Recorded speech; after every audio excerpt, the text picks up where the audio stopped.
creo que de la prima de riesgo vamos a hablar hoy, ¿no, profesor Cabello? Sí, de todas maneras te quería comentar, antes de empezar con la economía, Sí. he estado oyendo vuestra charla Al sobre... responsable de la Carta Malacitana, Manolo Exacto. Maeso, y sobre la a Lola alimentación. García, responsable de Facua en Málaga. Y de la educación, Sí. en la alimentación. Es que no nos y la enseñan a financiera. cocinar tampoco. Por Es eso que- yo he recordado lo que me dijiste de Sí, que no sí, nos sí, enseñan sí. a enfrentarnos a una hipoteca, por ejemplo.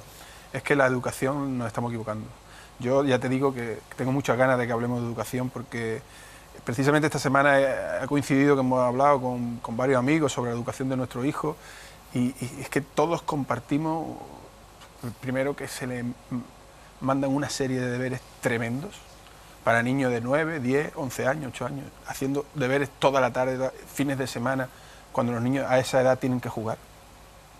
Porque no es el momento de repetir deberes desde mi punto de vista.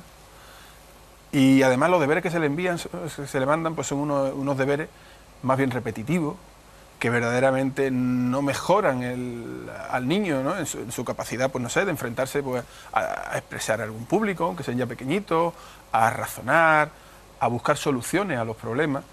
Y de esos deberes vienen esos resultados en PISA, donde en Europa normalmente se examina a los niños, no en las matemáticas de cuántos son 2 por 2, porque 2 por 2, que es bueno que se lo aprendan, que es bueno que tengan memoria, que por supuesto que sí, pero que se tiren el día haciendo operaciones matemáticas cuando eso lo va a hacer una máquina sí o sí, pues me parece una pérdida de tiempo absoluta. Entonces yo creo que deberían plantearse, en línea de lo que hacen en PISA, pues problemas, razonamientos, solución a esos problemas. Es decir, lo verdaderamente importante de las matemáticas no es en sí hacer la operación, no es en sí el planteamiento del problema, es el resolver un problema. Es decir, que la suma para un niño de 10 años te resuelve el problema, pues no sé, pues de sumar manzanas, ¿no?, en una cesta, o el pastel del cumpleaños cuando se divide entre los comensales.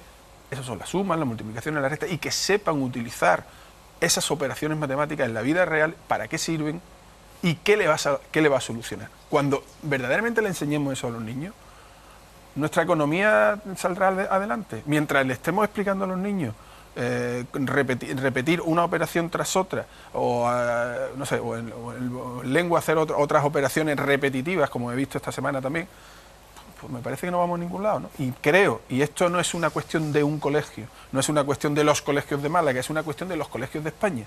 Y no sé por qué esta norma, esta moda... Estás hablando, como todo se utiliza en la confrontación partidista, ¿estás hablando de educación pública? ¿Estás hablando No, estoy hablando de todo tipo de educación, porque no distingo, quiero decir, desde la educación pública, la concertada y la privada, y todos, tengo amigos en todo tipo de educación, con los niños en esa educación, todos hablamos de lo mismo, es decir, de la cantidad de deberes que están haciendo, pero que son deberes que no llevan a ningún lado. Y no sé si es que están pretendiendo que los padres hagan parte de la educación que el colegio no hace, lo cual es injusto, dicho sea de paso, porque no todos los padres tenemos la misma capacidad para explicarle a un niño una ecuación de primer grado, por ejemplo, o dónde se encuentra la pirita, o dónde... En fin, no es justo, dicho sea de paso, y además es que el niño tiene que, cuando llega a casa, estar con la familia, jugar, hacer otra serie de actividades, tocar el piano,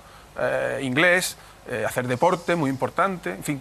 Y me parece a mí que va un poco en línea de lo que estabais hablando, ¿no? De esa sociedad que nos quieren meter y que quieren ocupar el tiempo, y el niño no puede salir el fin de semana porque tiene que hacer deberes, que es repetir, no sé. No. Bueno, pero vamos, eso ya podemos hablar otro día. ¿Eres consciente de que hay muchas cosas que matizar ahí? Sería carne de debate. Por supuesto, no. Si tienes especial interés en estar en un debate algún día que hablemos de educación, pues un planteamiento muy pequeñito, de una ventanita, porque bueno, la educación desde preescolar hasta la universidad donde yo estoy, habría mucho de qué hablar. No, hablamos, y me parece interesantísimo. Yo sabes que no eludo nunca ningún tema.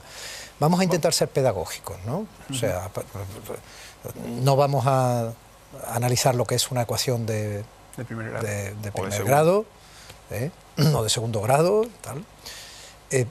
Pero sí vamos a tratar de comprender qué es la prima de riesgo. Punto 1, ¿qué es? A ver, la prima de riesgo es el diferencial. Yo sabía que me iba a decir eso, pero es que entonces me va a dar la definición del libro. No, pero te lo voy a explicar. Es el diferencial que tiene que pagar España por pedir un préstamo a los mercados, a esos famosos mercados, con respecto al que tiene que pagar Alemania, sí. Vamos a ver, ¿eso qué significa? ¿Por qué siempre con respecto a Alemania? ¿Por qué? ¿Qué significa? Una cosa muy importante, el tipo de interés te está reflejando el riesgo que tiene una operación financiera. ¿El riesgo de qué? ¿De no ser pagada? De no ser pagada, de ser pagada a mitad, a 3/4 partes, a impagar los intereses. Es decir, hay una graduación, no es solamente o pago o no pago, hay una diversidad. Pero ¿no? Con eso dirían, bueno, si yo le estoy prestando esto 10 años y yo considero que usted puede no devolvérmelo a 10 años o no devolvérmelo entero porque no tenga dinero, al menos que durante esos 10 años yo me haya estado llevando mucho de impuesto. Claro, no, pero vamos a ver. Yo te hago a ti una pregunta, Don. Si tú tienes dinero y tú lo vas a prestar, ¿se lo prestas al Estado de Botswana o al Estado de Noruega? ¿Te parece lo mismo? Es muy incorrecto. Siempre me pones en una tesitura terrorífica, que salgo perdiendo. ¿Por qué? Bueno, sí, yo a priori pensaría así, se lo prestaría a Noruega, pero hombre, con eso estoy dejando a Botswana en unos criterios de fiabilidad. No, vamos a ver, tú lo que dices, tú lo que dices es, vamos a ver, Noruega es muy seguro que me pague, y por lo tanto yo no le pido un tipo de interés muy alto.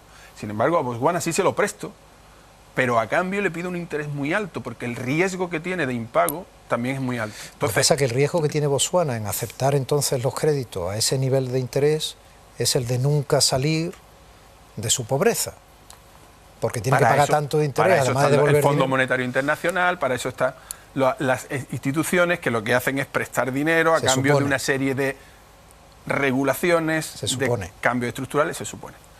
O, por ejemplo, tú le vas a prestar al Corte Inglés, por ponerte un ejemplo, o a Toldos Ramírez, ¿no? Entonces tú dices, bueno, le voy a prestar 10.000 euros.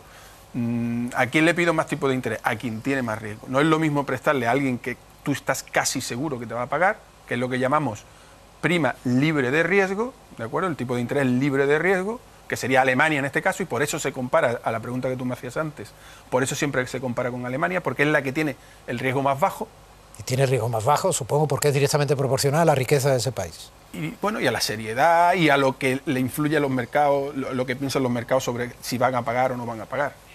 Entonces, Alemania, tenemos aquí la prima de riesgo de España en el 2012. Sí. Y entonces Alemania es para nosotros la referencia con respecto al riesgo y al tipo de interés, ¿vale? Sí. Pero, o sea, en 2012 de antemano veo... Te aprovecho, Domi, para desmontar... Pero de antemano veo que nunca ha sido más bajo de 300, más o menos. En el 2012, no. En todo 2012. No. Empieza así, a un nivel de 300... Que eso fue un poco el desastre, porque yo recuerdo que llegar a 300 era terrorífico. Me acuerdo perfectamente.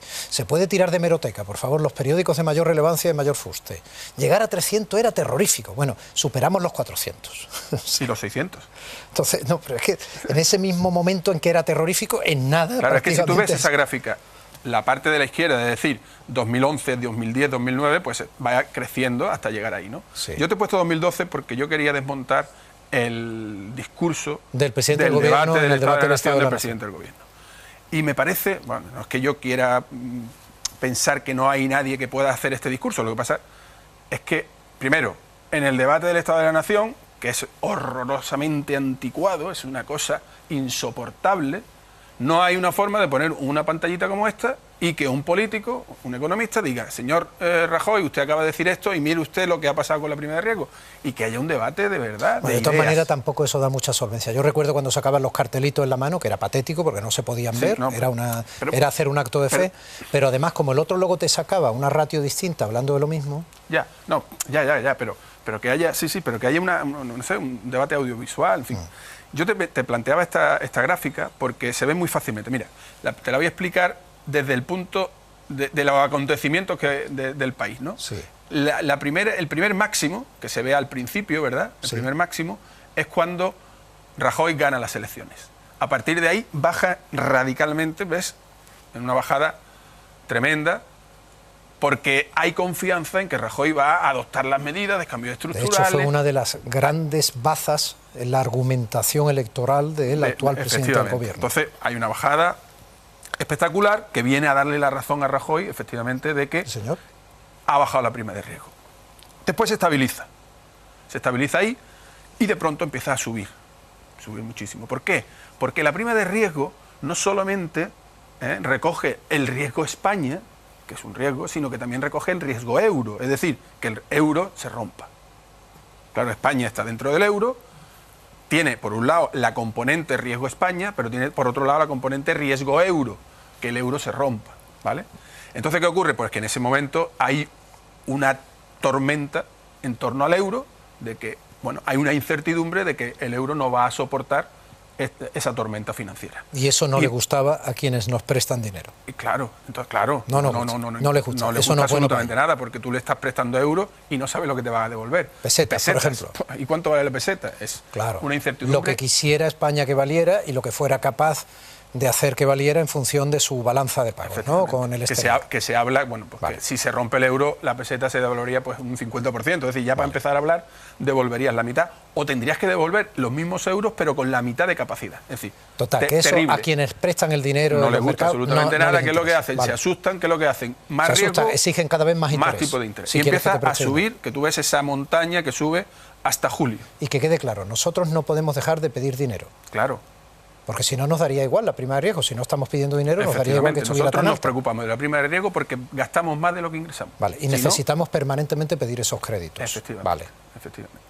Entonces llegamos a esa montaña hacia arriba y ese día de julio, que toca máximo la prima de riesgo, ¿qué es lo que ocurre? ¿Es algo con respecto a Rajoy? ¿Es algo con respecto a Rubalcaba? ¿Con respecto a Griñán? No. Es Draghi, Mario Draghi. Promete el Banco Central Europeo que va a inyectar dinero. Efectivamente, que dice ese día, ese máximo de ahí, arriba del todo. ¿Y solo dice con la promesa? Que va a hacer lo que haga falta yo recuerdo para mantener y solo con esa promesa, ¡bum! Y con esa promesa, dicen los que estaban asustados, dicen, si el Banco Central Europeo va a hacer su función, porque la función de un Banco Central... Aunque no me pagara el país, me va a pagar con dinero el Banco Central Europeo. Correcto. De manera indirecta. O el Banco Central Europeo va a inyectar el suficiente dinero para que haya dinero para que pague el país. Y hace la prima de riesgo. Y baja. Y baja continuamente hasta el día de ayer. Que casualmente yo había preparado... Ayer preparé esta gráfica y ayer en Italia se celebran las elecciones. ¿Y qué ocurre? Inestabilidad, riesgo de que el euro se vuelva a romper, otra vez el riesgo. ¿Y qué hace la prima de riesgo? Se va otra vez a 400, que ahí no está recogido, hay un salto hacia arriba. ¿Con esto qué quiero decir? Primero, que no solo es Rajoy el que estabiliza o no estabiliza, él tiene culpa o no de que se estabilice la prima de riesgo, pero que fundamentalmente la estabilización de este año, y que ya ves que ha sido una línea continua prácticamente, con una subida muy espectacular y después una bajada, se ha quedado exactamente igual. Por lo tanto, no sé por qué se arroga el hecho de que él ha estabilizado la prima de riesgo y que ha evitado la intervención del país. Eso es pura política. Segunda gráfica. Segunda gráfica. Vamos a compararla con Italia. ¿Qué ocurre? Sí, que ahora es muy importante, compararla con Italia después de los resultados de las elecciones, que son muy complejos para como siempre, casi en Italia, pero bueno, yo no sé por qué la gente pero bueno, para la gobernabilidad ahora mismo y la estabilidad del Senado y del Parlamento. ¿Vale? Mira qué ocurre ahí. Ahí podemos leer realmente qué parte es Rajoy, qué parte es Europa, o qué parte del gobierno de España y qué parte del gobierno de Europa. Si te das cuenta, las dos hacen una figura muy parecida, pero hay una parte en la que Italia se va hacia arriba y la de España se permanece abajo. Eso es precisamente... España es la azul, recordemos. El efecto de llegar Rajoy al poder, ya hemos dicho antes, sigue siendo la misma gráfica azul, que relajó muchísimo, dio confianza a los mercados. Exacto. Y sin embargo Italia, por todo lo contrario, por todos los movimientos que hubo políticos Berlusconi, etcétera, que tuvo que dejar... se mantenía con un alto riesgo. Hasta que Monti...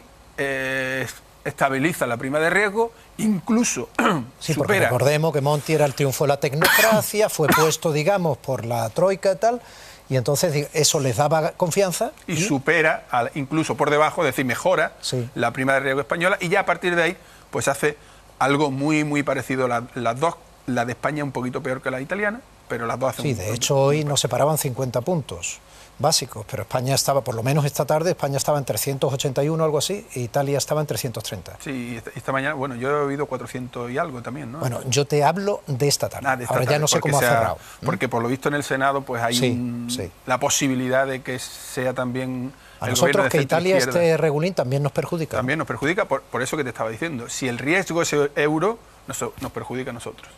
Es decir, si Italia, que es un país muy importante en la Unión Europea y que puede poner en un brete al euro, evidentemente... Pero al mismo tiempo a los demás países también les perjudica que nosotros seamos un riesgo, ¿no? Claro, claro.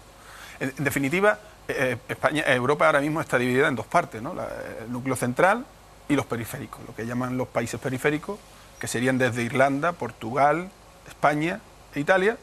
Los PIG. Y Grecia. Y los PIG. Que dicen los... Me parece patético ese calificativo, que es mentira que sea un acrónimo, porque los PIG, británicos, sí. Pues aunque sea Portugal, Italia, Grecia, los España. PIG en realidad significa cerdo, claro. Bueno, pues todos esos países, digamos que van a una a la hora de tener riesgo de que el euro se rompa. Si el euro se rompa, todos esos que están en problemas y que es Europa lo que lo están ayudando, pues bueno, suspenderían pagos, tendrían que devolver. ¿Último gráfico? El último gráfico. El último gráfico lo que quiero hacer es una especie de evaluación por resultado, que es una cosa que es muy importante en las empresas, ¿no? Es decir, vamos a evaluar los resultados. A mí me hace mucha gracia que digamos, bueno, es que el único objetivo que ha tenido el gobierno ha sido el déficit, ¿de verdad?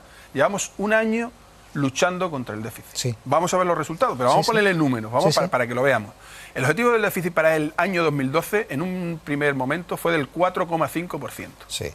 Después hubo una primera revisión del objetivo, porque se consideró que era demasiado rápido, porque se había decrecido en el año anterior al 5,3. Sí. Pero después, cuando veíamos que este gobierno tampoco, porque esa revisión es achacable al gobierno Zapatero, sí. Pero cuando el siguiente gobierno tampoco hace lo que tiene que hacer, la revisión se hace al 6,3%. Es decir, que ya para empezar, el objetivo, que era un 4,5, se convierte en el 6,3. Sí. 2 puntos, un 50% prácticamente. Pero el presidente del gobierno, de manera triunfal, dio como un éxito que estemos por debajo del 7. Claro, yo he puesto ahí, sí, es lo que te pongo ahí ahora. Déficit oficial, 6,8. Me dice debajo del 7, yo he puesto ahí un 6,8. Sí. Me imagino que será 6,8, 6,9, todavía no se sabe. Sí. Y eso ha sido un triunfo terrible. Sí. Sin embargo, con respecto al objetivo de déficit, es malísimo. Pero tenemos que decir una cosa, el déficit real es del 10%. ¿Por qué del 10%? Porque la banca se ha llevado 30.000 millones de euros, de los 35.000 millones de euros, de los 100.000 que no han prestado, 35.000 millones de euros. Para sanear la banca. Para sanear a la banca, que en un momento dado nos decían que no iba a formar parte del déficit. Sí. ¿De acuerdo? Sí. Es algo que es evidente que sí forma parte del déficit, porque Europa, el día siguiente del debate del Estado de la Nación, le dice al gobierno, oiga, usted tiene un déficit del 10,2%. Es decir, lógicamente, ¿por qué forma parte del déficit? Porque el gobierno español ha avalado ese préstamo. Es decir, él ha dicho, yo me hago cargo de ese préstamo si hay impago. Se lo van a prestar a la banca, pero el gobierno lo avala. Luego, por tanto, el déficit es español. Que oficialmente cuente, no cuente para los objetivos, bueno, esto es como hacer un truco. Vale. Como hacer ¿Y un dónde truco. quieres llegar al final? Bueno, quiero llegar a que si evaluamos por resultados, ha sido un desastre absoluto. Es decir, desde un 4,5%, que era el objetivo, vamos a poner un 5,3%, que era realmente el que, digamos, Rajoy se encuentra, pues va a ser un 10%, es decir, el doble. Es decir, que no están contando. Y por último, ¿cómo se ha conseguido? Pues te apunto ahí 3 trucos, que he apuntado ahí rápidamente cuando anoche hacía esto rápidamente, decía, adelanto del impuesto de sociedades. ¿Qué está haciendo Montoro? Lo que está haciendo es adelantando impuestos de sociedades del año 2013. Bueno, ¿qué va a pasar este año? Adelantando en la balanza, quieres decir. No, impuestos de sociedades que pertenecen al 2013 y que lo está ingresando en el 2012, como adelanto de pago. Sí. Claro, pero eso por devengo pertenece al 2013. En 2013 ya hablaremos. En 2013 ya hablaremos. Los otros trucos, bueno, ¿qué pasará con las pagas extras? Se dijo que la paga extra era una... Temporal, era por un año. Es decir, que si no hemos llegado al déficit... Seguirá siendo temporal, por otro año. Claro, y como los barracones famosos pues lo que hay. De la escuela de empresariales, que eran temporales pues y ya eran 30 años. Lo que hay. Y por último... Y los famosos impagos de proveedores. Siguen sin pagarle a los proveedores porque esas facturas no forman parte del déficit porque esconden la factura en el cajón, pero eso le está haciendo un daño terrible a la economía. Entonces, claro, todo, ¿ves? Yo lo que quiero decir y poner de manifiesto es, vamos a analizar cómo haría una empresa, vamos a ver cuáles han sido los resultados, ¿no? Como a ti, cuál es el profesional de la televisión, dice, bueno, cuál es mi audiencia, cuál tal, y tiene unos números por los cuales se guía, ¿no? Dice, bueno, pues ha sido un éxito, ha sido un fracaso, se matiza, no se matiza. Bueno, aquí no, aquí tenemos un objetivo, que es un déficit, el gobierno entero, en bloque, y un año se dedica exclusivamente al déficit, hace trucos para conseguirlo, no lo consigue, ¿y dónde está el éxito? ¿Dónde está el éxito? Es que me gustaría que alguien me lo explicara. No te preocupes, al final nos van a hacer una quita y no va a haber problema. Nos van a quitar la mitad de todo lo que debemos y entonces se nos va a relajar todo de manera automática. Así de fácil. Semana que viene más. Muy bien. ¿Eh? Ha estado intenso. Semana que viene más. Venga. Familia, les dejo con la redifusión de 101 Noticias. Ha sido un placer. Si así lo consideran, mañana más. Gracias.